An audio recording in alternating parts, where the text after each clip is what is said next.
Hi, State Senator Lisa Seminara out in the community celebrating Autism Awareness Month with Donna Swanson, the co-founder, and Megan Plord of Focus Center for Autism and the Fresh Start Transition Program. I want to thank you for having me today, and why don't you tell us a little bit about what your program does here? All right, well, Focus, I'm, like you said, Donna Swanson, and my husband, Fred Evans. We co-founded this back, we became a nonprofit in 2000. And I fell in love with the autism spectrum in the late 90s. And I had a private practice then, and I kept getting referred kids that were diagnosed with attention deficit disorder and oppositional defiant disorder. But what I found was that they really had autism. And with anybody who has autism, anxiety is key, and you can't get somebody with anxiety to do anything they don't want to do. They cannot step out of their comfort zone. I fell in love. I never looked back, and I was lucky enough to have some support to start this program. We started as a nonprofit in 2000. It's been an uphill battle. It's like pushing a boulder uphill to try and find the services and all that, and all, you know, the funding, etc. So we started with an extended day treatment program, which is an after-school program. And then we also expanded in 2008 to have a residential program for teenagers with autism and trauma. And that's in Barkhamsted, that's a DCF program. And then about a year later, we got some funding from the Department of Mental Health and Addiction Services, and we started a program for young adults, which has evolved into an adult program as well. And that is in Torrington, and we have apartments there and independent living that we're working on. And then we also have the Autism Services Program, and that is Sharon Cable runs that, and that's a fairly new program in the last couple of years, and really trying to highlight the adults and the services cliff, where there just aren't places for those kind of individuals to feel like they belong and have a purpose. One of the things we want for everybody is to have a purpose in life and to feel like they belong. Mm-hmm. And I think that's really important. And then we also have this fantastic Autism Spectrum Unplugged panel that goes around throughout the state and educates different people about what it's like to have autism. And you hear right from the mouths of babes, as they say. It's unfiltered, that's why we call it unplugged. And they tell you everything that you need to know about autism, what works, what doesn't work, their journey. Most people that go to those panels say, you know, I've read a lot of books, I've had a lot of training, but I've never had anything like this before. It really sticks with them and resonates with them because they tell it like it is. Wow, you certainly offer a lot of services. Mm-hmm. And there's more that needs to happen. So, you know, our adults are who I really worry about, because it's just not there. The jobs aren't there, the services aren't there, and that's one of our big worries.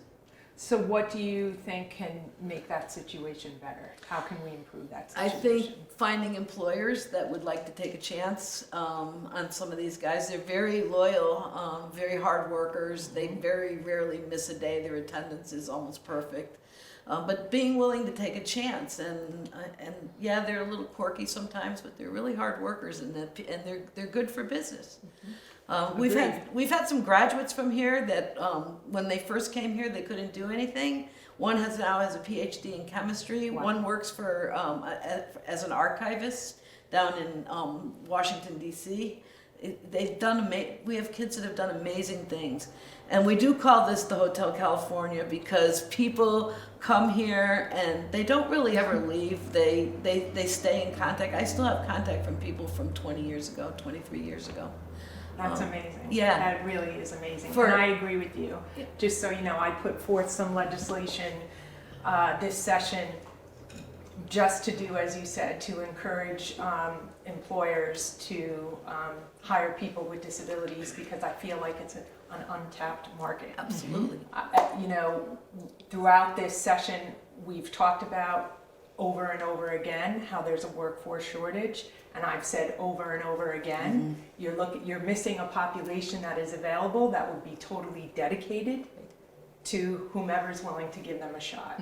So there is some legislation out there. Keep an eye out for it to offer some tax incentives for those who do hire people with disabilities, and I'm hoping it hits the floor and goes through. So I can't tell you how happy I am that you're here to be with us, and I know that you were part of all the hearings and everything, and just feel really happy to have you here. Well, I can't tell you how happy I am to be here, and I can't tell you how proud I am to know that your facility is in my district, and I mean that sincerely. Happy to have you in our district.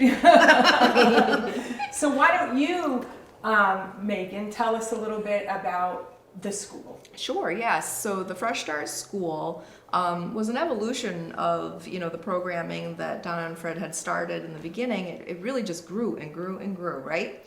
So in 2017, we became an approved private special education program, the Fresh Start School, as one of the programs of focus. And we have a transition program as well, which is really important and could be a great partner for those employers who want to give a chance, right? So, and that's what we do at the transition program, is we prepare the students to be the best they can be with what they have, pull their strengths, right? So we explore their career options for the future, independent living skills, but also very importantly, the social skills and the independent living skills, so that they have the confidence to do it themselves. So how many people are you working with currently in that program? In the transition program itself, we have 5 students, and we have 15 students total in the whole school. So it's very small, and that's by design, the small, because what we do is, it's really the quality over quantity, because everyone has an individualized plan. So we can give that clinical support and wraparound services the right way. And the clinical support is something that really makes us different, I think. And that we have clinicians on duty here. Our staff are very well trained, but the parents also get a lot of support, and so it really makes a difference. So give me an example of when you say you have clinicians. Who do you have working with you? yes, so we have social workers. Oh. Yes, we love our social workers. So That's good. actually quite a bit of them, and APRNs as well, who Great. serve as the clinicians in the team, the academic team. And are the parents part of the team as well? Oh yes, I was gonna say it's really a team approach. So parents, there's a lot of communication. The school districts that place them here, there's a lot of communication, and then any outside providers too. So it's really a team approach to service the student. And social workers really, and we always take social work interns as well. I actually started as a social work intern in 2010. And just like Donna explained, but I fell in love with it, and I'm here still. Megan said, I told Megan, I said, there'll be a job for you. And she goes, is there one? I said, no, there isn't. But I just know there's going to be one for you at the right time. And I held on. And there was. Wow. And I'm sure your need is growing, because that's what Yes. I'm hearing. Yep. Is that correct? Oh yeah. In many cases, you don't necessarily have the staff available to meet the needs of the community. Right? That is challenging. It is. Megan has done, and her team, I have to say all the teams at Focus are pretty remarkable. But what they've accomplished here is, and they just keep accomplishing, and our kids are thriving, and they feel so good about being in school. School was not a happy place for most of them at one point in their life. They felt misunderstood. They just didn't feel like they belonged. And the sense of belonging here, and the learning about relationships, and being able to trust adults, and especially in a school setting where it didn't feel so safe for them, it's remarkable. It really is. Safety is key. Yeah. You have to feel safe. We only have 6 rules at Focus. Then the first one is to stay safe. And that's with yourself, your mouth, your body, things, etc. And that's the most important thing. If we don't feel safe, what's the point?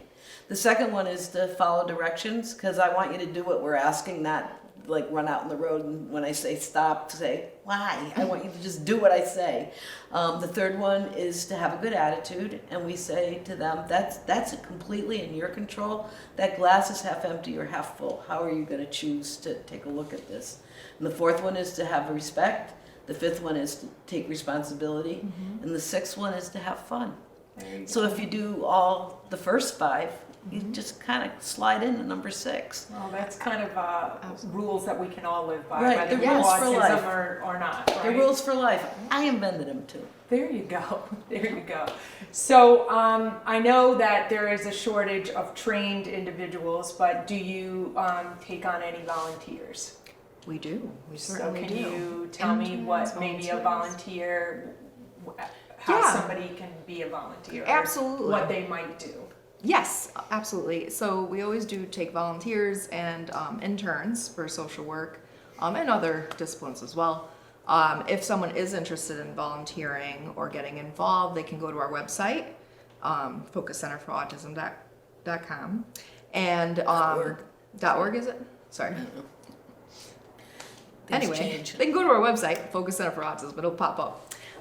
And then they can email me very easily from there and just let me know that you're interested, and then we'll have you in for an interview. Okay. Yeah. That's awesome. And things that you might do is really joining in the programs and supporting the special ed teachers, supporting the clinicians in their activities, helping out the students. That's terrific.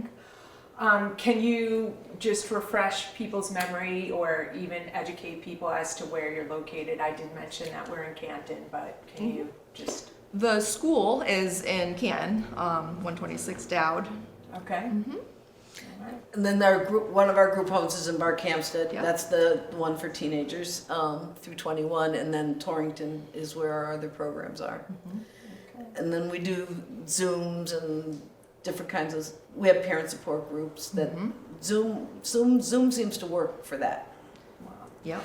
I can't thank you enough for having me. I appreciate everything, and once again, I am so lucky. I have such great gems in my district that I get to highlight. So thank you for having me. It's a pleasure to meet you all, and it's a pleasure to see the program. And I think we're going to walk around a little bit, get some pictures of the actual site. So thanks again. And again, encourage all of the nonprofits to continue to push for funding, because we recognize that you're in need of it. Yep. But thanks Thank so you. much. Thank you so much Thank for being you. here. Thank you. Caring.